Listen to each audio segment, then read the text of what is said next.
What's up, everybody? Welcome to another Foodie show. Again, Dude Network is powered by Garage Beer. Glad y'all could be here with us. What's up, everybody? What's up, everybody? Welcome to your Sunday shenanigans of another Foodie show. That's not Johnsy. This way, Yeah. Nope. Hey, but Johnson's with us in spirit. Johnson's on his way home from a great concert, I'm sure. Yeah, good family time. Congrats, Johnsy, on the fantastic weekend. Looked like a success. Beautiful weather, beautiful music, beautiful company. So good job, Johnsy. Enjoy the evening. PTO time.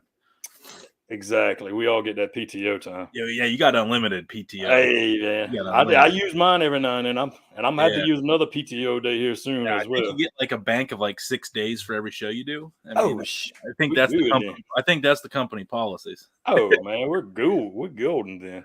Oh man, Johnsy's nervous. Yo, see? Oh, here we go. Already losing faith. Then this is, it's all good. Hey, I get it though, man. When I have to miss Fridays, it's like that's my baby. Yeah, I didn't get to see. I miss my baby. Yeah. So how was your weekend? It was really good, man. Like I said, we've been battling some sickies. Came down with something today, but on the mend, it feels like. Took some meds, had a little food. So on the come up. Go Browns! Watch them pull a miracle out today. Yeah, Buckeyes beat Penn State yesterday, so hung out with the fam. Yeah, man, just hung out. I mean, it was a long last couple weeks, so it was nice to have a few days, man. How about you? Yeah, man, that's what it's about. That's the same way. We ain't doing nothing but hang out and eat a bunch of chili that I made for the council postponed event. Oh no. Oh no, not the chili. So we get stuck with the chili. Oh, you and it did have beans in it. It did have beans. Okay, well that's good chili. Hell, I'd be stuck with that too. Yeah, I mean, if it didn't, we'd have a problem. I'd be like, when are you doing coney dogs? Yeah. How are you making coney dogs? Well, exactly. Because there's two different kinds of chili for sure. Yeah, there's hot dog. People always get that confused. There's hot dog chili and chili. That's right. But I'm gonna tell you, I'm done with chili for a minute. I don't want to eat no more. 4 bowls yesterday was enough. How do you do your chili? If you had a good bowl of chili, what fixings are you adding to it? It's got to be some Ritz crackers and some sour cream. Yeah. I do the shredded cheddar cheese. Yes, sour cream. It's there for them too. Yeah. A little bit of hot sauce to mix with that creaminess. Hey, there you go. Yeah, man, that's my stuff right there. Crackers, yay and nay. Depends. I like thick chili. I don't like too soupy a chili. Like I don't want like chili dog chili, but I want it to where a spoon. I can eat my bowl with a spoon pretty easily with no extra cracker. But that's right. I'm down with the Ritz though. Yeah, absolutely. It makes it a little different. Chicken biscuits. You ever done the chicken biscuits in the chili? No. Chicken biscuit crackers. Okay. Well, hey, teach me something, Miyagi. It's a little sweeter, so it's got like that nice little. With some hot sauce and that cream, it's an extra flavor profile, man. Nice. Hey, so we got Robert in the house. What's up, Robert? Man, Rob. Johnsy. Hey, don't mess it up. Adventures, got adventures in. What up, Lynn? How we doing? Greetings to everybody around the world. That's right. World. Hey, so got another one, just late bloomer. All right, just like that. Here we go. What's up, Ricky? Ricky! So Ritz tastes less buttery lately, or is it me? Oh, it wouldn't surprise me if they changed the flavor of some capacity. It would not. But, so hey, man. Yeah. Anyway, sorry. Hey, you ready to dive into this tonight? Bro, man, we've gotten some serious, strong feedback. There's a lot of people looking forward to this one. So we, like Johnsy said, we better not mess this up. And that's why I said there's a lot of new eyes watching tonight, Damon. There is. Hey, there is. And that's the thing. I'm not going to mess it up. So I wrote it out a little intro here. And if it looks like I'm reading it, absolutely I'm reading it because I don't want to mess it up. I'm going to sit back and blush because I got to live up to you with these intros. It ain't going to be that good. I was wondering how your intro game was. Hey, it ain't gonna be as good as yours, but I mean, hey, we're gonna make it happen though. Mine's been struggling. All right, so here we go. These shenanigans is over. They ain't here to see us. They here for this guy, hailing from the great state of North Carolina, bringing amazing food from the farm to the table. A guy that lives by his motto: all gas, no brakes. straight from the Master Blend Farms, Mr. 365 himself. Turn up for Ron Simmons. What's happening, Master Blend Nation? What's going man? On? How you How's guys that, man? doing, baby? Damon, you sounded like Steve Harvey, man. That was nice. Hey, man, you know. Hey, that was hey, I told you, man, I wasn't gonna try to mess it up. That was good. Down. That was solid. Oh, Kimmy's in the house too. What's up, Kimmy? Hey, Kimmy. Where'd it go? Yep, right there it is. What up, Kimmy? Love you. Hope Johnsy makes it back home soon. Yeah. So what's happening, Ron? What's happening, gang? How you guys feeling tonight, man? Good, man. How you? Hey, man, feeling like a cool million over here. Well, you look like a cool million as well. You look like a couple. Hey, I appreciate you. Like Powerball, not Mega Millions. I'm talking the Powerball. Yeah. Like that right there, man. Yeah. Yeah. Mess around and find out money. Yeah. Yeah. Yo. So we just wrapped up the North Carolina State Fair down here in North Carolina. That's awesome. 10 days of awesomeness, if you will. And so I think we broke a record.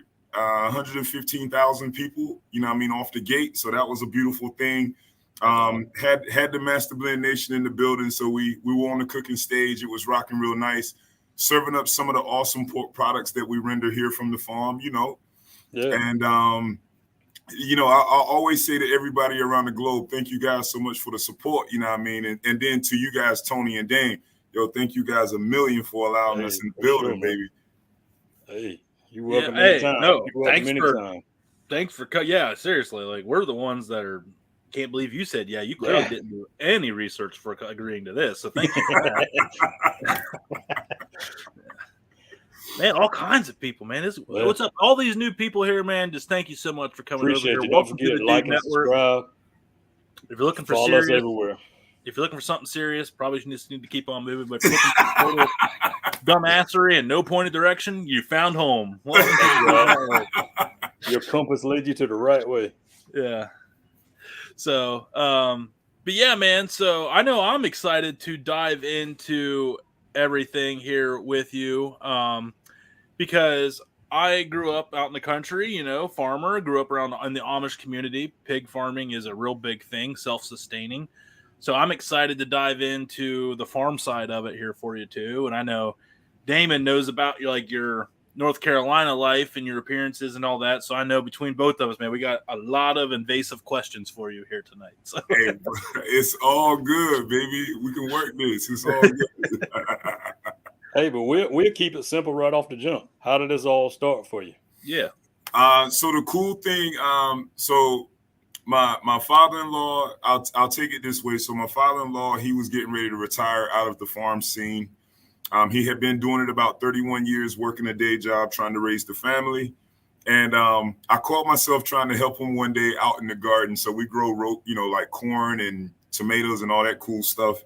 I was out there trying to help him, and he was like, yeah, I'm thinking about selling all of it. And I was like, well, can I have a shot? And he just busted out laughing. He was like, okay, dude, sure, whatever, Right. Idiot. And so he was like, well, yo, do some research, see what's up with it, see what lane you're going to be in. And it kind of grew from there. My thing was like, I wanted to make sure that I paid homage to everybody that was laying it down before us. You know what I'm saying? So the statistics, and talking about stats for a second, when you start looking at the population of the farming community, the contributors are dwindling because they're aging out and they're retiring, right? And so I felt that it was very essential to make sure that I paid, gave as much credit as possible to those that built the foundation first. Right. And then, me tried to bring my contribution to it. And basically what my goal is to lift up anybody that's in the community of agriculture so that they're always blossoming and blooming and they continue on and pass it on to the next generation, Yeah, there's a lot of toxic communities out there in the social media world, but luckily farming and barbecue are not two of them. Farmers, man, that's just code. You got to stick together. Your neighbors are your brothers and your sisters. Like, even if you have differences, you better figure out a way over because you're going to need each other. He's going to have that. You're going to break your you're going to break your barbed wire stretcher. You know what I mean? You're like, oh no, I got Oh, wait. God, Timmy down the streets. God, thank God. Thank God. Hey, Timmy, I need that barbed wire stretcher. Yes. Man. Yeah. Well, and see, that's the other thing that you take into consideration, and it's not just in farming, but in life in general. So everybody has a hard day, a bad day. But the way that I look at that is like, okay, so when you're having a hard day and I encounter you, it's all good. I understand. So how can I help you? How can I be a servant for you? How can I make your life better? Right. And I think in moving like that, so like even before the show, we were all rapping a little bit, and it's like you got to lead by example. And so fortunately for me, I didn't realize how many people were paying attention to what we were doing, but my goal was to be able to lead by example first before I start talking all the jazz, right? Right. And then the biggest part of it is the fact that like I have kids. So my two kids, they've graduated from college, 23, 21. And I don't want to ever ask them to commit to something, to handle any type of responsibility if I'm not doing that myself. Mm-hmm. But then the other cool part is, so it's about legacy, right? So I move in a manner that there will be something for the next generation. And, I'm hoping it's knowledge, or I'm hoping it's good food. I'm hoping it's great practices when it comes to the farm. I hope it's the contribution of, so like I build videos for other clients in the department, my day job, and I try to give them the limelight, right? Right. And that way, in doing that, they can pass the torch to the next generation. So like, my contribution this evening is just the first and foremost, thank everybody for all the support, all the kind words. And then the other part of it is, just knowing that there is a group of people that's always making sure that there's like positive vibes popping off, because I'm selfish about my time and my space. Mm-hmm. I don't give anyone the negative attention. If they're talking about issues, this, that, and the third, I'll give them an encouraging word, but then I'll keep it moving, right? Because that stuff, it'll start sticking to you. And then it'll start bogging you down. You feel me? Yeah. You got to be passionate about what your platforms are. And if it's something that you're like not comfortable talking about, then yeah, it's easy. It's hard because the negativity ends up on your doorstep a lot, so it's actually a skill to process that and deflect it. And I try not to let it get you down, because, at the end of the day, you got to realize what's your lane that you're trying to go for here. Mm-hmm. And for us, we are definitely not the ones you want talking about politics. That is right. Yeah, and then when you reference the lane, so I'm a firm believer, and it's cheesy, you know what I'm saying, but I'm gonna say it like this. Oh, my man, East Coast Kelly in the building. Yeah, what up, East wow. Coast? Hey. Yo, so I'm gonna say it like this right here. So I'm a firm believer that every day that you go to bed, you wake up, you have an opportunity to become a better version of yourself from the day before. I love this guy. You know what I'm saying? So, in saying that, and I've mentioned it on any of the platforms and all of the audiences. So I get up at 4:30 every morning because I have gratitude in being able to wake up first and foremost. Yep. Thanks. But then I have an awesome team around me that is relying on me to do my part so that I can render what I need to them. You know what I mean? So yeah. I never take for granted any moment, right? If it's raining, if it's cloudy, we going in. We still gonna make the best of it. Right. Because you think about how many people aren't here that don't have the opportunity, True. Well, if you think about it, man, you said you got what, 12 people? Yep. Average family size 4. So really, man, you're in charge of 50 people every day. I mean, that's a lot of pressure. So, yes, sir. You got to be the leader by like unequivocally. Yeah. So at 4:30, man, you get that me time out. I love when I wake up early before everybody wakes up, man. Just like that hour and a half of just sitting there and just meditating over a cup of coffee, man. It really does. It gets the day off to a nice start. It does, man. I want to wake up at 4:30 every morning. I really wish, because I love that me time, man. I love a quiet house. Yeah, like that's when I get my best work done. I get to, and so it's to the point now, and this wasn't always the case. I didn't always have a schedule, but it's to the point now, like, so, the team, my PR and all that, we try to plan everything out, like, at least 90 days. You know what I mean? And I need to do that. Oh, Mr. Briscoe in the building. Wow. All kinds of people in the building, man. Don't hey, let it worldwide, baby. I love it. But coast to coast. I love that. But you know what I'm saying? I'm looking at, it's like, so you get up in the morning, And you think about the people that sleep till 9, 10, 11 o'clock, right? Right. So by the time you get up at 4 o'clock and you move till 8 or 9 o'clock, you done already conquered half the day. Yeah. You know what I'm saying? And so then by the time they get up at 9, 10 o'clock, you working on your second part of the day. Yep. And you going to max out on your second part of the day because you ahead. So now you accomplishing so much and you duplicating that with the people that you have around you, right? That's right. Hey, and you know what I'm saying? It's like, you know what I mean? This is the other thing as we've began to travel now as far as the crew and dealing with all of the festivals and all of the events. You know what I mean? I've learned as a leader, I eat last. You know what I'm talking about? I'm going to make sure everybody on the team, you got a nice plate. Yep. Your travel was taken care of. Your housing was taken care of. You know what I'm talking about? Oh, yeah. I'll eat gas station pizza if I have to. I ain't scared. Yeah. Well, I don't even have an appetite after an event. like keeping it honest. You know what I'm saying? This morning, I got up, had 2 cups of coffees, got me a nab. Boom, beeline. Let's hit it. You know what I'm saying? And it's because like the team that I have now, they remember when there was nothing hot going on, right? Right. You know what I'm saying? So now that everything is popping, like I'm dragging them with me. I'm like, so we're going to go do this. You're going to have fun. We're going to go do that. We're going to have fun. And a lot of times they'll ask me, so like I'll sign a contract and they'll come off and say, you got to cook 4,000 wings. You know what I mean? I'll be like, all right, bet, let's get it. And the team is like, are you serious? I'm like, let's get this, man. This is nothing. This is light work. This is what we do. You feel me?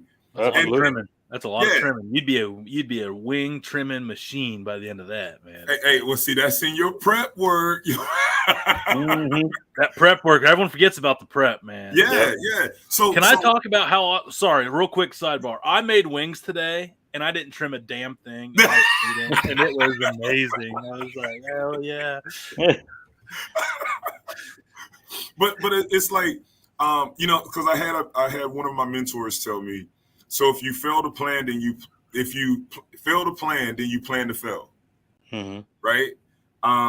So then I started getting more, oh wow, that's Britt. Bro, you got major players up here, man. The biggest of players, and we got Britt in the house. I mean, that's yes. But it was like literally I was thinking to myself, okay, so we know we got 4,000 wings to prep. Let's prep them on Thursday. Let's prep them on Wednesday.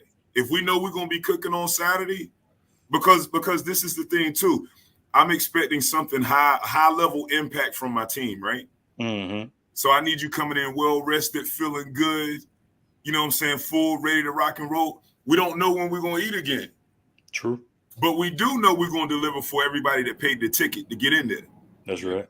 You know what I'm saying? So, that's pretty much the magic to it. Just blow the doors off, give everybody a good time, because that's what they came for. Yeah. That's it. That's it, man. Yeah, it's a good thing if people are coming back like, whoa, we need to get everybody else fed first. Like, I mean, I get the food before. I do it. Yeah, there was like last week we were doing a prime rib. Guy comes up, he's like, all right. I'm like, well, we got to make sure we have enough for everybody. He goes, let me rephrase how I'm going to get this steak here. He goes, I paid for 4 tickets. 2 of them did not show up, so I'm going to have one of theirs. And I was like, God. I was like, I'm glad that you're that angry and adamant on getting another piece, man. Absolutely. Here, let me give you the end piece. Let me give you the end. Yeah. Oh, we do have some questions here. I know Johnsy, he's with us in spirits. Andy did have a couple good questions here. Yeah, and I think he's going to get down to the first one here, the farming. Johnsy's a big Johnsy's really bummed because he's harvest a pig every year and for the thing in January. So I know he had a lot of pig questions for you. And this one here, when it's question time, which is now, what breed are the pigs he raises, and what made him choose to raise and use his own hogs? So the genetics that we keep on the farm are Berkshires, Durocs, and Yorkshires. Okay. With the Durocs, there was no choice. Dad is like, hey, if you're going to start farming, you're going to have Durocs on this farm. That was his like favorite, or just what he believes in as far as quality? So with your Durocs, they're a durable animal. Okay. So with our animals being raised outside on open pasture, they can handle heat because they'll stay cool in the mud. We got plenty of shade for them. They eat plenty of grass. But in the wintertime, they done built up this fat layer. You know what I'm saying? And then as far as your confirmation of your animals or your what you plan to harvest, they're going to yield a big carcass, right? Like yam, like my wingspan. Right. You know what I'm saying? So like I have a boar down here now. He's about 850 pounds. And you know what I'm saying? Like we're wrapping up his breeding now, you know, because he's getting too big. But part of his genetics is Duroc. Yeah. You know what I mean? And so that was what Dad wanted. Dad was like, listen, you know, hands down, I'll scratch your name off the will if you don't have any Duroc. You know what I'm saying? Well, yes, sir. We're going to have Duroc. Yes, we're going to have it, Dad. What would you like me to name them, sir? That's right. And see, the cool thing is with him being 88, you know, you would assume, okay, he's 88, he's retired, he's not going to be on the farm. Dad will go out there. He's got an 81 pickup, Ford pickup he drives. He'll just go out there on the farm. He'll throw some watermelons out, some cantaloupes out too, and he'll just sit there and watch them. You know what I mean? And I think it's super cool to be in the space where I can sit and vibe with him. Yeah. And he's like, okay, this is what I wanted you to do, and you're doing it well. Like, cause see, that's the thing. Like, I move in a space, the people that are around me, I'm searching for validations. Like my mentors, you know, so like I'm a fanatic over Warren Buffett. Okay. You know, so strategy, financial, how you handle it, you know what I'm saying? It's like always paying attention to how you move. I had a farmer that he and I didn't see eye to eye. One of the things that he told me one day, and he was upset with me, and I still treated him good. I didn't even care, right? Because it's like, yo, nothing that you do affects me. But one day he came up to me and he offered me some advice. He said, yo, Ron, he said, for all that you're trying to do, because obviously you're going to achieve everything that you want to do. But in order to achieve it, you have people that aren't ready. And I was like, okay, enlighten me. What do you mean? He said, well, if you want to be a force, a pillar, someone that's going to be there in the community, the state of North Carolina, the East Coast of the United States, globally, the world, you don't have to get ready. You stay ready. That's it. Yeah. When you stay ready, any opportunity, once in a lifetime opportunities, when they happen. Yeah.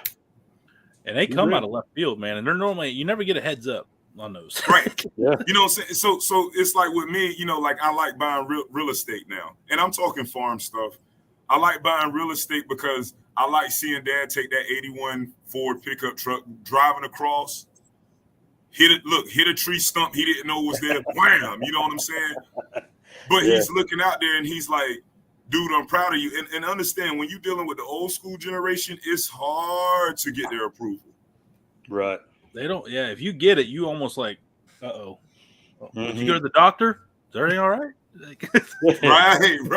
Right. So it's literally like, you know what I mean? I'm always mindful of how I'm moving because of the reputation that he's built. You know, he's turned out to be a phenomenal individual in this community. And my mom has as well. So it's like, yo, I want to stay the course, you know, and I'm not saying that I'm perfect. I make jackleg mistakes all the time. There's times I'll go into a meeting and I'll talk with my team. I'll be like, hey, I want to do this crazy idea. And they be like, no, it's crazy. No. And basically what happens is we'll start discussing why they don't like it, and we'll reformulate it, and then we'll build it into the ideas that you guys see on social media now. Right. You know what I mean? So yeah, it's crazy. I don't know if I answered the question, but I was feeling good vibing with you guys. Like, it happens. It happens. It's kind of that was perfect. Yeah, because that actually a bounce off that second question that he had as well. Yep, and that's a good point here. Most of the times, the old heads had it harder, so their approval is, they didn't get a lot of attaboys growing up. You think they were tough. You just saw how they were raised. Yes. But when those folks talk, you close your mouth and you listen. You're right. Absolutely. You're right. Especially someone that's in your industry that knows some stuff, man. Like, Well, see, check it for a second. All right, so he just made a valid point, right? So that was the next thing.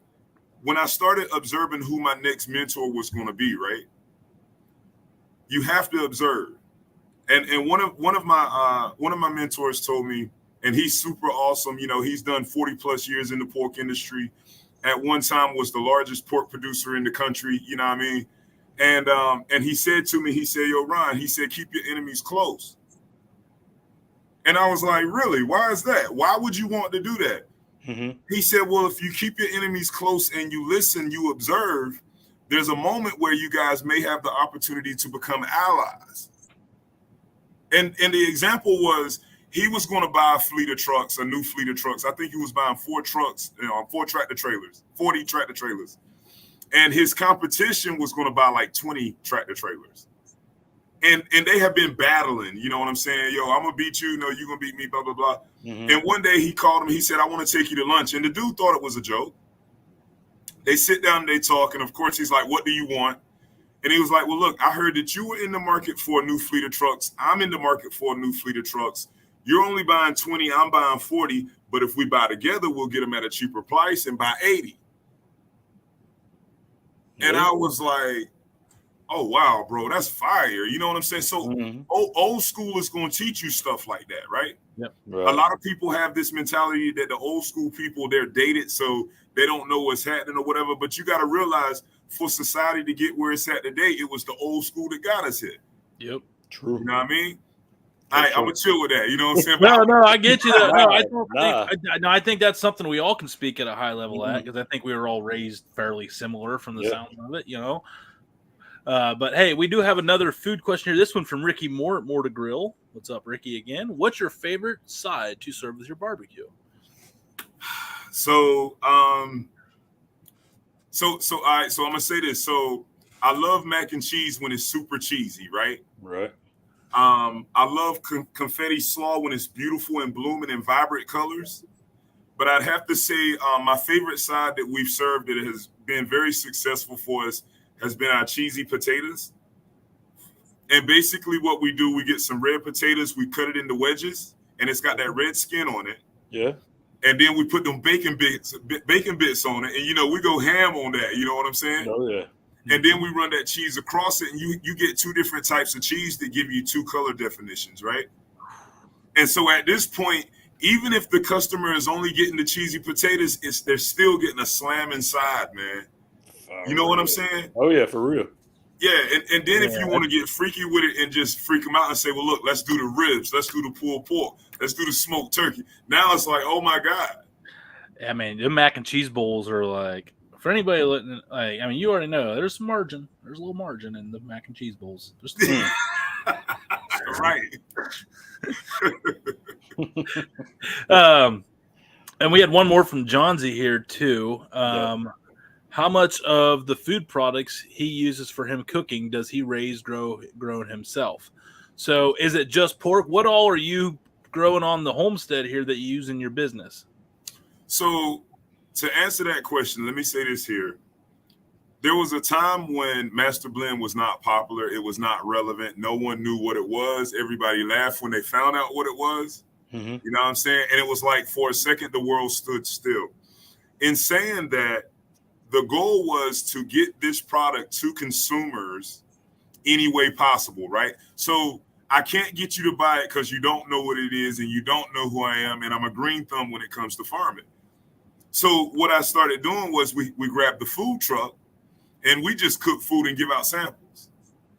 So now what's happening is about, I say there's probably 40% of what we're producing that's actually able to go through the food truck, because we're also selling to like restaurants and other resellers, you know what I'm saying, that sell the packaged items. And then one of the other pieces that has bloomed is our online presence with the e-commerce on the website. So like, true story, now we have customers in Minnesota. We have customers in Florida. They simply go to the website, they place their order. And like, yo, and I'm going to tell y'all this. I know y'all going to gag laughing over this. I'm on the cooking stage on a Friday night, last Friday. I'm on the cooking stage and I'm vibing with everybody, having fun. We're talking about a dish we're creating using pork belly. No exaggeration. A lady shoots me an email. She said, I just placed my order. I just saw you on stage and we're getting ready to make plans to cook these baby back ribs. Nice. And bro, like, that's a phenomenon for me, because I'm like, yo, that happened real time, almost like Twitter. You know what I'm saying? Mm-hmm. Yeah. And so like that's the piece. Now, a lot of times I'll go in restaurants, and so I have awesome customers that we service as far as restaurants go. I love them all. They're so awesome. I don't care how big or how small. I'm thankful for them having a relationship with us. We've been working with some of our customers for like 9 years. We've been in business 10 years. One of our customers is like a big 6-figure account. And I'm glad that they took the chance to roll with us.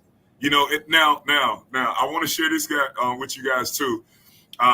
So my first time dealing with this big account, I walk in the restaurant, this chick named Melanie. All right. So I always tell this story to everybody to make them laugh. So she's about yay high to a grasshopper. She looks like a kickboxer. Right. She was actually competing on an episode of Chop against Chris Prato at Prime and Adam Hughes from Old Colony. Oh, wow. Yeah. Mm-hmm. So like, she's a dear friend, right? And but the first time I met her, she wasn't a dear friend. So I come in and I say, hey, I'm a pork farmer, Master Blend Family Farms, certified all natural, love what we do. And she said, okay, I don't want to hear none of that. She was like, this is what I need. Can you provide? And I said, yes, ma'am, absolutely. And so literally she was like, it was almost like her mouth was a Gatling gun. So she's hitting me with, can you do this? Can you do that? Will you do this? How long will it take? Like boom, boom, boom, boom, boom, boom, boom. And finally, some of her colleagues were like, yo, Mel, give him a break. Let's give him a chance. Let's see what happens. Right.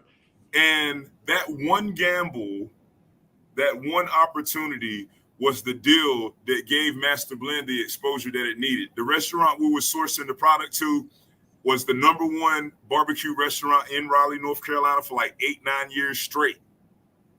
You know what I'm saying? And whenever it comes to any of the nonprofit opportunities that they do, I love the fact that we're able to share the stage when it comes to giving back to the community. So like working with the Boy Scouts, doing different fundraisers to help students get supplies for school, all that cool stuff. Right, it's like, bro, you know what I'm saying? You can't walk through life with your hand closed and expect a golden opportunity to fall in it. You feel me? Sure. Mm-hmm. Yeah. So I mean, like, that's pretty much to answer the question. It's about 40% that we cook. The other 60% is just going out to the consumers that we've built a relationship with, and and they love working with us. Yep. Yeah. So that's awesome. Yeah. So what's nice about doing what I'm sorry, Damon. What's nice about doing what you're doing is you get to give back to the community. You get to use your business to give some business, and that's like a beautiful thing, man. So for sure. Well, wait. Let me say this, Tone. So this was the other thing, and not to interrupt you. So sorry for that. No. Interrupt me all the time, man. I talk too much. One of the things that was finite in our legacy was back whenever the pandemic broke. The world stood upside down. It was like boom. Right. And so I came up with this idea. I was like, okay, so I need to help everybody that's been loyal to us for so long, restaurant-wise. And everybody's like, yo, we don't know what's going to happen. We don't know when we're going to open our doors. We're broke. We're out of money. What's the deal? And so I got with my marketing team and I said, listen, why don't we select every week one customer that's a restaurant that we've been dealing with. Let's give them a whole hog. Let them do a fundraiser at their restaurant, and we'll promote it like crazy. Heck yeah. And look, at no cost to them. Like, and as far as mine, I felt like since I'm a farmer, I can sow a seed, put some water with it, and it's going to grow, right? Right. So I went about it. Each of the locations, we gave them a whole hog, like a 180-pound hog. And I was like, yo, you create these entrees from this hog, like challenge yourself, create 4 different dishes. Mm-hmm.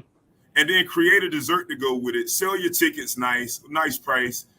Serve wine with it, serve beer with it, let everybody have a good time. And they're like, well, what is the cost? I'm like, yo, I just need to see you make it.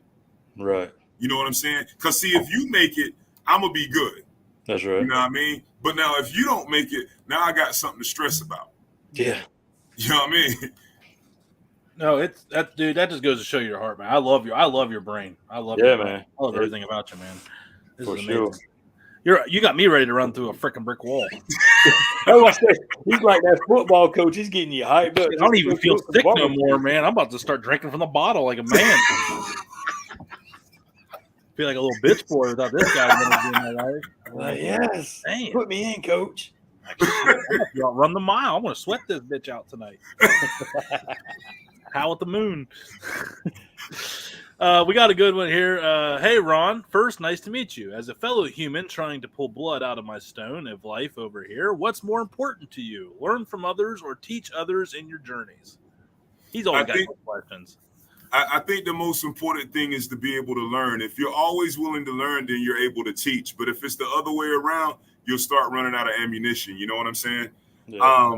I know, when I first started teaching, it was like, I had to have a plan. And whenever I had the plan, then before I would even render the actual message, I wanted to hear from people in the audience because, see, I learned from my audience how they're feeling, what they do, what their name is, how old they are, what's their walk in life, right? And I want to say this too, and I don't know if this is like factual, but I'm gonna say it anyway. To all of the servicemen and women across the country that may be listening to this, thank you guys so much for your contribution to society for us to be able to do what we do. Because without you guys making the sacrifice, we wouldn't even be vibing on this foodie show right now. You know what I'm saying? Absolutely. But in saying that, like, some of my students are soldiers, you know what I'm saying, that are looking at retiring and what the next plan is going to be, or still being in active duty and just looking for something else like a side hustle. And you know what I'm saying, when you have a chance to hear their story, now you know how to render the content to them to help them to where they understand it. Like there's nothing worse than a person talking and they're using terminology and vocabulary and you don't know what they're saying because they didn't tune it down a little bit to where you could understand it and get on your level. Right. You know what I mean? So the answer to the question, I think, is always better to be able to learn first, because then you can share something that you learn. You know what I mean? That's true. Yeah.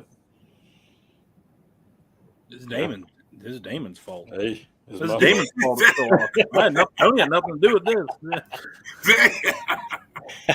But I agree. Yeah, I concur. Yeah. Like, here it is. Like, he's awesome. Yeah. Facts. So Ron, you took the farm in 2012? Yes, sir. All right. So you can go on your website. You can see all the list of awards that you've won in these past years, and all your accomplishments. What's the best one that sticks out in your head? Ooh.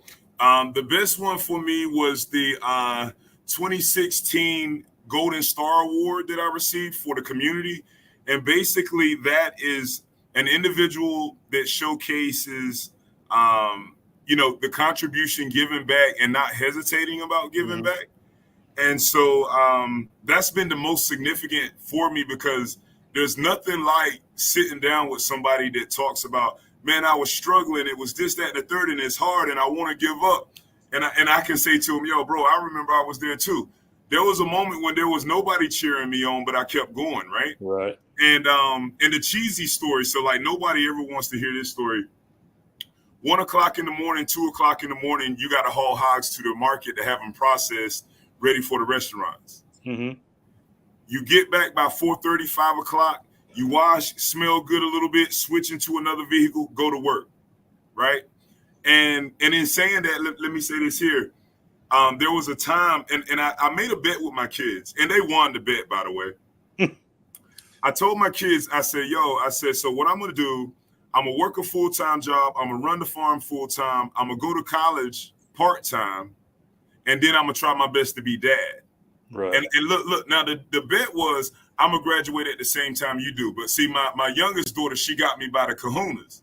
Uh-oh. So what she did, she doubled up and she graduated a year early. See, I wasn't ready. I didn't know, bro. You know what I'm saying? That it's literally like, understand the hardship that you face for what it is that you're trying to pursue is temporary. It's just for a season, right? So what I was just saying about working a full-time job and going to school and all this stuff, once you reach the goal, then you don't have to go as hard in that direction. You can go in a different direction, and you can start using this up here instead of all this right here, Right. Yeah, that makes sense. I mean, yeah. Hell yeah. Phil- Hell yeah. Turn up. That's right. Woo. He's out of North Carolina. Let's go. Yeah. So you get it. So you get it all the time that you don't have that traditional farmer look. Yo, it's crazy. It's crazy. That's crazy. So I had a gentleman walk up to me and he said, "Man, you're the only farmer I've ever seen wearing a pair of Jordans." Yeah. And I was like, well, bro, like my daughter bought me these shoes. Like I gotta rock them, right? Right. But then this is the other thing. So I'm so guilty. And if my wife was in here right now, she'd be like, "Oh, he's notorious for this." It doesn't matter what's going on. Like I'm dressed like I am right now, but if I need to get out there on the farm to help the guys, Yeah. I'm going like this. There you go. And I'll just replace the wardrobe later. You know what I'm saying? Because see, you're only as strong as your weakest link. Right? And look, and this is some other cheesy stuff. The best leaders understand that they're not going to always be at the front. Sometimes the leader is the one that's changing the tire. True. Sometimes the leader is the one that's changing the oil in the truck so that everybody can get to the destination safely, right? Right. Like, you know what I'm saying? So that's your responsibility from the time that you step into the arena with your team, right? So, you know, I make it a point, like I know I don't look like a traditional farmer. I was out in Ohio, I was buying some breeding stock, and I actually told a lady, she was like, "Oh, you're a handsome little cowboy." And I laughed, you know what I'm saying? And I was like, yo, I said, "So I'm a farmer." And she really busted out laughing. And her best friend busted out laughing. They were like, "Nah, for real. Do you ride like bulls? Like, what do you do?" You know? Right. And I actually had to go to the website to show her, no, I'm legitimately a farmer.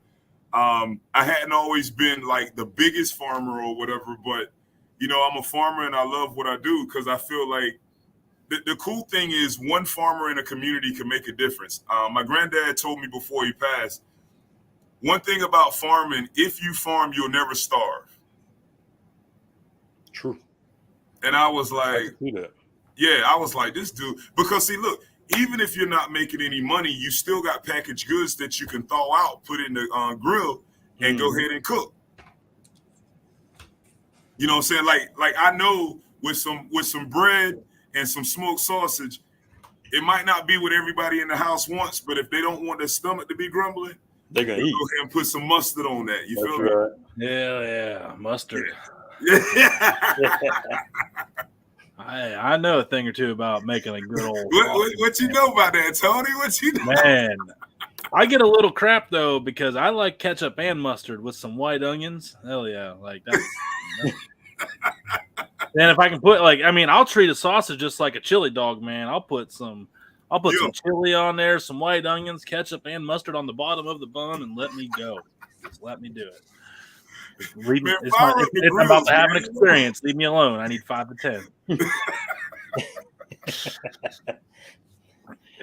This guy. Let's go. Oh man, foodie life. That's right. And with your hogs, Ron, they're no antibiotics, there are no growth hormones, they're all natural hogs, right? Yes, sir. So what that consists of, I've been working with a Greener World now matter of fact, we just came up on our 10-year anniversary with them. And so what that consists of is basically raising the livestock in a humane manner on open pasture, no growth hormones, no steroids, no antibiotics. Well, so what it looks like is, okay, I feed produce. So we'll do like watermelon, squash, pumpkins, peppers, onions, tomatoes.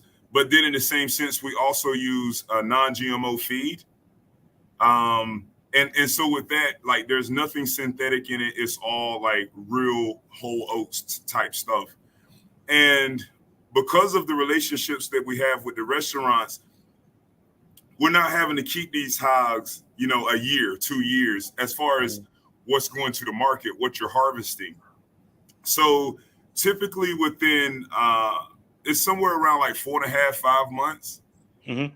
What we've raised that is going to the market, it goes ahead and goes to the processor, and then it's going to the restaurant. So like that's the cool thing about having the restaurants that won't whole hogs. Right.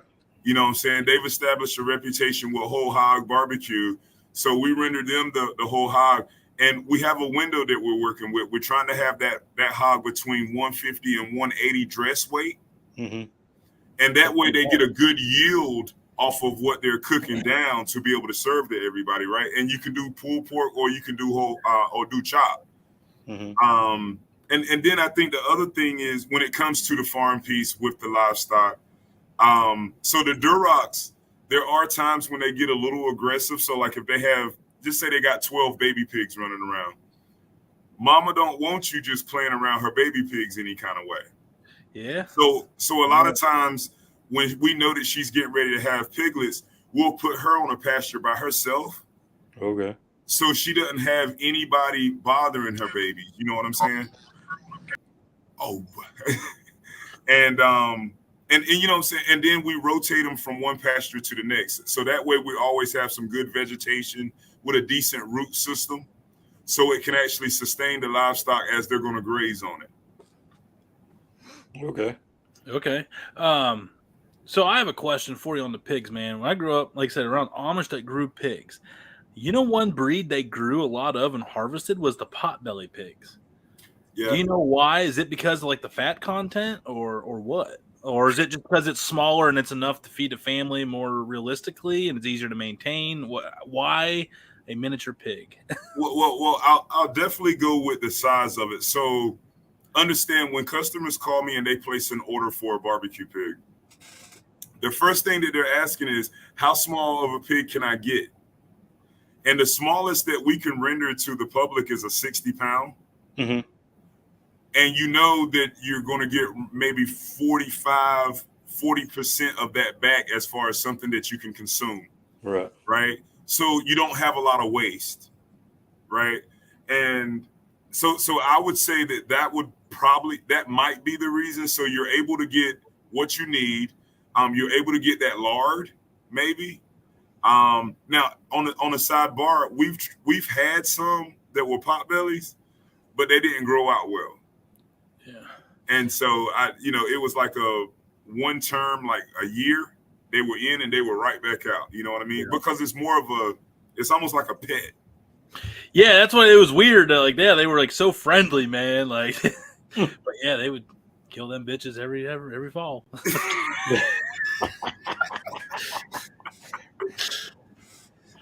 Oh yeah. Y'all are wow. Yeah, they let you come real close to them damn pigs. They gave no chill, man. Like that's they right. Had names, they petted them, they would follow you around, and you go over one day and it's just laying there. You're like, damn, I'm cold.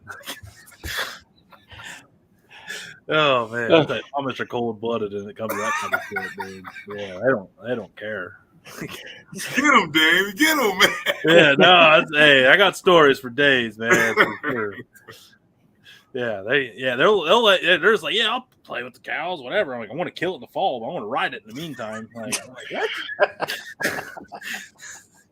Why the hell would you get close to Buttercup like that, man? Like, man, we put them in a shooting situation, man. I'm glad I'm talking about. I'm kind of glad I live in Amish country, man. If shit ever hops off, I think we're in good shape, man. Yeah, there's they're gonna like have like torture camps with prisoners and shit. Like almost like everyone moves some furniture. That shit's going down. Y'all are crazy. Shout out Uncle Jedediah. I'm joking. Jonty almost did hop in, but I don't know. So on the farm, you do have a general store that people can come and purchase stuff? Yes, sir. So once upon a time, we were going out to the farmers markets, mm-hmm. But I wasn't really getting a good return for the effort. And I was thinking to myself one day, I was like, man, why don't we just build a little area on the farm, like a retail space where the consumers can come in and actually look at what they want and it not jeopardize the actual, the quality of the product. Because when you're shipping product to the farmer's market, it's thawing. Then you're trying to freeze it back. Then it's unthawing. Yeah. And it was messy. Right. And I found myself just giving away what we took to the farmer's market because it had jeopardized the integrity trying to move it from point A to point B. Mm-hmm. So we ended up building the retail space. We have 1, 2, 3, 4, 5. There's about 5 freezers here that we actually utilize to showcase the products to the consumers that come in. And then we have climate control space that stores more of the food service products that we take to the restaurants. Mm-hmm. And then it also allows me to have have space for anyone that needs to pick up their product on like in a late hour or early morning. We're able to accommodate them because, you know, in order to have what everybody might need, you need a good amount of space as far as climate control space. So like right now, we probably like on deck inventory, we probably keep about, I guess the only way to sum it up would put a monetary value on it, but I'm trying not to do that. There's probably 30,000 pounds worth of product on hand all the time. Right. And like I said, now that's built up over the course of 10 years too. Yeah. Right. So like if you have a good week, you dump more money into processing more, and then you store that, and then you have a plan whenever stuff runs thin. So like that's been pretty much how we've been able to pull that off. And it wouldn't be possible without the companies that we work with, that we rent space from. You know what I'm saying? Mm-hmm. Yeah, I get that, man. 30,000 pounds, man. That's wild. That's you have any like charcuterie? Like big old just things hanging out in the freezer and like walk-in cooler and whatnot? Prosciutto and Coca-Cola and all that stuff? Well. So what I have to do, like, to keep everything and it's staying intact. So like we get inspected all the time by USDA, right? Mm-hmm. And so what they do, they'll pop up at the store, check everything, make sure everything is up to temp, make sure there's nothing wrong with packaging. When you start diving into the criteria of that, from the time that the product leaves the processor to the time that it arrives at our facility, nothing can be altered, modified, or changed on that packaged item, right? Okay.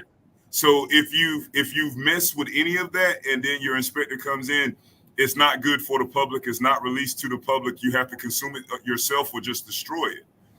And so I never try to jeopardize the integrity of any of the packaging, but I have awesome companies that we've worked with to be able to constantly improve the packaging, make that label look nice and plush, and make you want to buy the product versus just looking at it with a generic label. Like when we first started, everything was wrapped in butcher paper.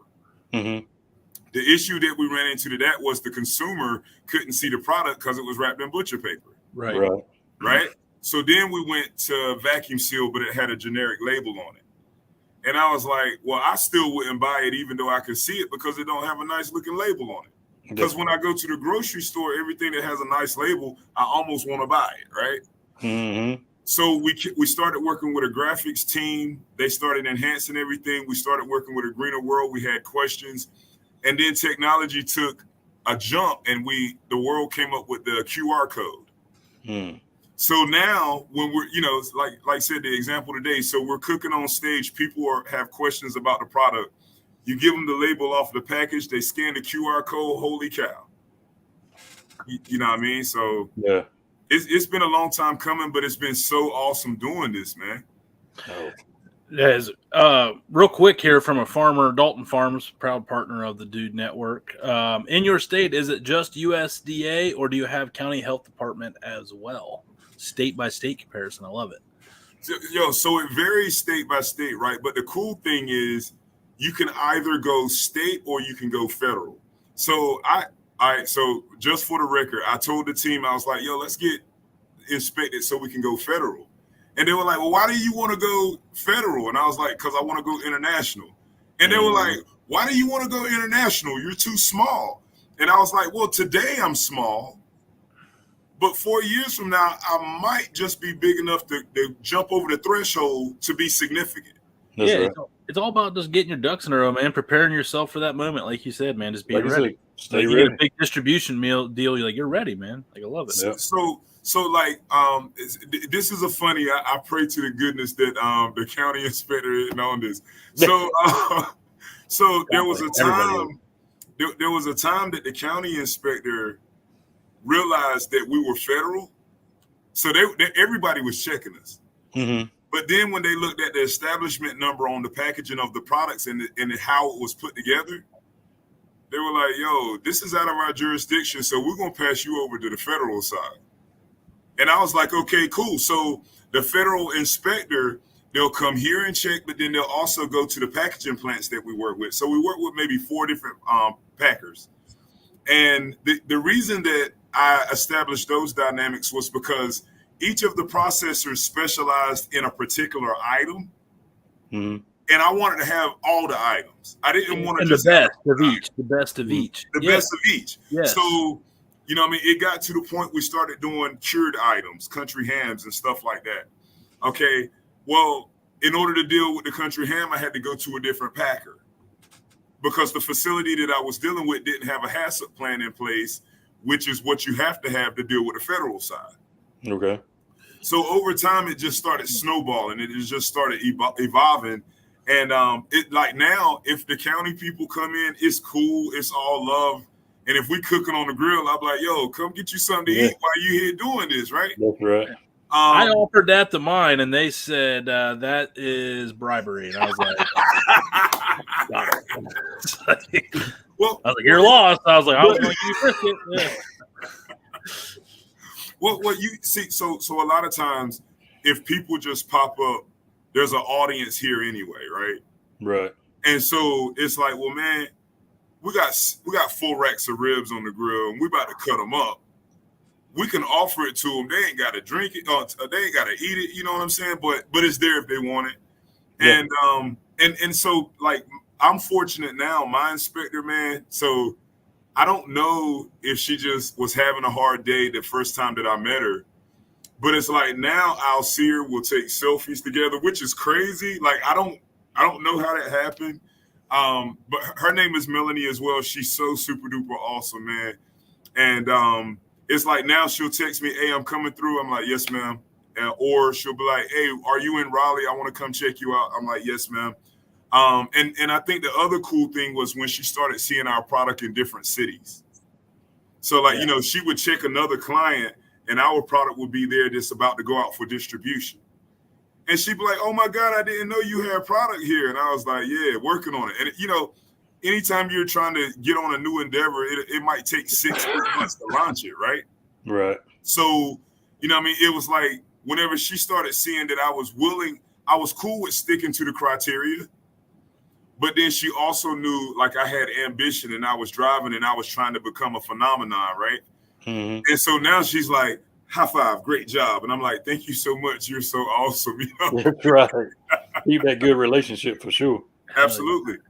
We have a question. There's a lot of people actually asking this, like 4 people. Like, can you order this pork? And it looks like on the website you can order this pork to be delivered. And where do you deliver to? So what we do with anyone outside of the state of North Carolina, we just try to get it to you within 24 hours, right? And basically what that looks like, you can order it on the website. We pack it down in a cooler, pack it down with dry ice, pack it down with foam, seal it up real good, put it inside a cardboard box, get it to you, boom. And you know, like with our crowd, with our customers we have in Minnesota, we try to get it to them within 24 to 48 hours. Most of the time, so we have an awesome relationship with UPS and FedEx. Most of the time, the customers will be like, yo, I got it today. I'm already cooking some stuff. I didn't order enough. I'm sad. I need to do this again. Yeah. And then some of the customers, so like we have customers in New York, they'll order like the Boss Lady package. And, you know, like it's a great deal when you get the packages. But then if you only have the freezer that's on the top of the refrigerator, you're out of space. So now you got to cook a lot of food. You know, if you don't have a deep freezer, right? Right. Yeah. So, you know, like, yeah, we ship it on, you know, you can order it online. And then if you're in North Carolina, we have 3 different retailers that actually offer it in their retail space. We also offer it in ours. And then if you don't feel like cooking, you want to be lazy like I want to be today, just go to one of the restaurants and they'll cook it for you. They'll serve it to you. They'll give you some nice drinks to go with it. And the magic happens, baby. Right. Well, it looks like you're going to have some inquiries for sure, man. So we actually got it right here. Yeah. Like there's your website right here. Yes, sir. Yes, sir. MustHaveBeenFarms.com. That's clean. Yeah. If you scroll all the way to the bottom of it, where it says product catalog, you can see everything that he offers right there. Yeah, baby.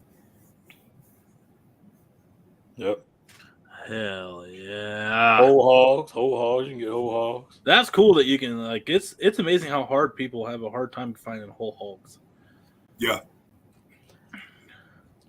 Yep. And you can learn about them and everything. Learn about the company and everything. Yeah. That's crazy cool, bro. Yeah, it's pretty. The technology us rednecks get, man, it's all right. Well, I know it's about that top of the hour here. Yeah. But do we want to? We're about 15 more minutes. Yeah, 15. Yeah. Yeah. So Johnsy did make an appearance. Johnsy, you good? Yes? No? All right. Hey. So we're gonna bring Johnsy in. He's good. He's got he's good. He's got a menthol. Got the Newports. He's ready. So here's Johnsy. Yeah. Hey, it's a real one too, because I got it in Nevada. What's happening, man? Dude, I've enjoyed the shit out of this show, gentlemen. I had serious FOMO. I got that. Yeah, it was like I'm sneaking in. Like, yeah. I loved it. Yeah. So, can I order this pork in California all the way out here? Yes, sir. Hell yeah. You don't know what shipping is, but you can get there. Hey, look, I understand. It's the plight I live with dealing with this communist state. Yeah. You heard it here first. Yeah, so like the shipping hasn't been bad. Typically I think it's like, so the worst case scenario is like $30, $35, and then the best scenario, we've been able to ship product to some customers for like $18 to $20. But it's based on weight. Oh yeah. You know what I'm saying? And so we try our best to make sure that we protect the consumer. We've been able to do so pretty good for the past, I think we've only been shipping for maybe 5 years, but we've been able to protect everybody. No one have too many complaints. And I'm sure at some point we'll have to make adjustments, but for now, we're just going to let it rock like it is. The other cool thing is I've just gotten into a relationship with a customer in Tennessee. So they're like one of the big tourist attractions. And because of the volume that we ship, UPS and FedEx is saying that we'll be able to offer our customers a better price rate. Nice. Because it's based on volume and it's based on weight. So the more you ship, the cheaper it gets. There you go. That makes sense. And that's So good I'm news. I'm working on it, fellas. I mean, I'm just saying that's good for you because that just means you're doing more business. So, Yeah. Well, I mean, and it's all about like, if you break down the shipping per pound, like the more you get, the more like you water it down a little bit. Yeah. So, Yeah. And if you master shipping, man, you're ahead of the game. Like that's the number one killer for these meat shipping services is the cost of shipping, man. Absolutely. And the fact of being able to get it to them still froze at the same time. Yeah. So that's one of the things that I've been the proudest of when it comes to shipping. And the reason that I say it, so we had a customer last year. They wanted some product in Texas. It was like 90 some degrees. And that's when so they weren't able to get it frozen. And I was kind of frustrated about that.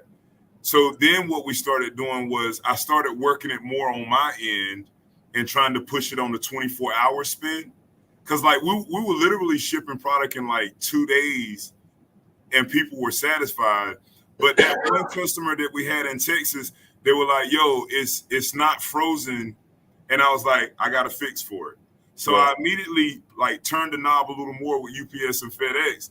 We started pushing that 24-hour deal. And that's when everybody was like, oh, bro, this is the ticket. So that's what I'm going to try to stick to for now. And like I said, tapping in with this other company that helps us with our reach with the shipping. The threshold is 5,000 every month. So basically, like we know we can dominate that. We can definitely crush that, especially after being on an episode of another foodie show. You know what I'm saying? Right. So That's right. You're a big deal now, man. So nothing in it. Still nothing. I think what we'll do now, like we'll be able to handle it because of the volume going up. Nice. For sure. So, out of all the stuff that you've put together for distribute, what's your one thing you're most proud of, as far as like what you've put out for production? As far as packaged products, I think the one that I'm the most proud of is the hickory smoked sausage and the liver pudding. The liver pudding, because I didn't know what to do with the ingredients that I was disposing of. I was just throwing away. And I literally had this 81-year-old lady, like she was ready to battle me for like some pigtails and pig feet. And then she was like, what you need to do is make some liver pudding. It's a shame that you don't make liver pudding. And so we started working with another packer. We started offering the liver pudding, and then she was happy. So on the packaged goods side, is that like liverwurst, where it's like a pate? So it's like there's some people call it liver mush. So it'll be in a block. But then we started putting it in the casing, so it's like a link of sausage. And so that's my best seller. And then the other thing that I'm the most proudest of, but it's not from the farm per se, I'm so proud that we were able to build relationships with like international brands. So being able to work with Kubota has been like a dream come true. Being able to work with Kingsford has been a dream come true. Absolutely. You know, rocking with Carhartt has been a dream come true. Yeah. You know what I'm saying? And it's like, these are all the things that I could only imagine when I was, 8, 9, 10 years old. Right. Here it is now, I'm 41 years old. And it's like, when I go somewhere, I got Kingsford on my sleeve. I got Kubota on my sleeve. And everybody's like, oh, it's about to get real. You know what I'm saying? That's right. So that's one of the things that I'm the most proudest of. And the last thing, and my bad on interrupting, but the last thing you're fine. that I'm the most proudest of is just being able to, like, honest to goodness, see people like real life. You know what I'm saying? Just sitting down and vibing with people for real. That's been like one of the biggest opportunities that I've had because, people only see us through the screen right now this very second. Mm-hmm. But just say that we go to Ohio and chill with Tony, right? We go over there and we see people and they're like, oh my God. But being able to sit with them, cook with them, chill with them, drink with them. Yep. Like, bro, like that's what it's about. So, yeah, you're going to go through life making memories. I tell the audience when we cook from them on whatever level that it is, it's only going to be hot when we make these memories. You know what I'm saying? So, like that's the move. Like right now, today, this second, we making memories. We vibing right now. Absolutely. And then I was told that you're not always remembered for what you do, but you're always remembered for how you make people feel. You know what I'm talking about? That's it. Look at this. To the end. Yeah, to the end. Right. This is one-liner. Do you have like a book of Proverbs on your website that we can get, like daily quotes? $10.99. Morning inspiration from Ron, like Greetings from the crapper at 4:00 in the morning this fine Tuesday. Oh man, that sounds good. I like that, baby. I like that. Hey man, we won't charge you for that idea. You can have it. It's all good, bro. It's the least we can do for you, blessing us with your awesomeness and awesome attitude, man. Like this has been a breath of fresh air for real. And it's been really nice. Hey, it's nice to hear somebody with influence doing exactly what I feel I would do if I had the same influence in the community, man. Because you can't take the community with you. Then you don't get to enjoy it with anybody. I mean, what is right? That's right. Yep. Hey, so this is Ron. We usually try to keep it around this time, man. Shout out everything you got going, where they can find you, everything. Just lay it out on the red carpet right there, bro. It's yours. All right, so this is how we do. If you're under the sound of my voice, first and foremost, welcome to the Master Blend Nation. That's number one. Number two, you guys know the motto. In the meantime, in between time, make sure you take care of yourselves and each other. All gas, no breaks, no days off, 365 turn up. Make sure you follow us on Instagram, Facebook, YouTube, any social media platform. If I ain't there yet, we'll be there soon. Sure. There you go, man. Right. Let's go. That's it, man. Hey, again, man, I appreciate you coming through, bro. Hey, bro. This is not gonna. We got to get you on Friday, Yeah. man. We got to get you someone fun to hang out with on a Friday too. Yeah. I mean, This let's won't be the party, last man. time I want to you party see on a Ron. Friday. Hey, I'm looking forward to it, man. I tell you right now, next time I can get down to North Carolina, I'm going to make a beeline. There's going to be a slight detour. I'm getting it. Well, Yes, sir. look. Let me say this. So if you guys are in North Carolina, October 28th, we're going to be in Pinehurst dropping jewels. If you're going to be in North Carolina on November 4th, we're going to be in Southern Pines dropping jewels. I'll be one of the judges for the Wing and Zing competition going down out there. And then, you know what I mean, if you're going to be in North Carolina on December 8th, come through Raleigh. We're going to be serving up. We got 500 people on deck. We're preparing for 600. And we'll have enough food to go around, baby. All the smokers will be rocking. So anytime, baby, we're ready. We're going to show you a good time. That's I'm it down. right there. I mean, you don't have to sell me. I mean, I'm Yeah. done. Don't threaten me with a good time. I think I'm making some fake vacation. Like, I got work, you know. Like, I'm going to go. What are you doing? Stuff. Like, I'll see you Monday. So, Ron, I appreciate you, man. Thanks, thanks for letting me hop on in the mix of things, guys. yeah, man. Oh, yeah. Happy to. Hey, I just knew we were doing good and we didn't let you down if you were just jonesing to get in here. So That's I'm happy. right. Jonesy. Yeah, jonesing with Johnsy. Oh, that's a Jonesing with segment. Johnsy. Oh, that's a segment. That's it. Jonesing with Johnsy. So, Okay. hey, appreciate everybody coming through. Don't Write that forget, like, subscribe if you hadn't. Follow Ron if you're not already. Follow him. Hey, Tony, who we got coming up Friday? Oh man, Angry Browns fan, it's going to be a wild one. There you go. Put the kids to bed before next Friday. That's all I'm going to say, because Adult programming. the picture for the profile was the last time I hung out with him. He ended up today with a sunglass with only one lens. Yeah. Oh, wow. So that's what we're getting into on Friday. Yeah, he's a diehard Browns fan that now lives in Chicago. Yeah. And yeah, he's wild, man. But yeah, I'm looking forward to that. Hey, And then I think the Friday after that we was doing chilling. I think we got the dude. That's the roundtable meeting. Yep. Yeah. Hey, but next Sunday we're going across the border again. We're going to Canada. We got Corey with Beer Daddy Barbecue coming through. Oh, that's right. Let's go. That's So, hey, we're going in, joining all the shows. Again, Hell yeah. Ron, appreciate it. Johnsy, appreciate you. Tony, appreciate you. Hey, until next time, you know how we do. All gas, no break. Turn up, baby.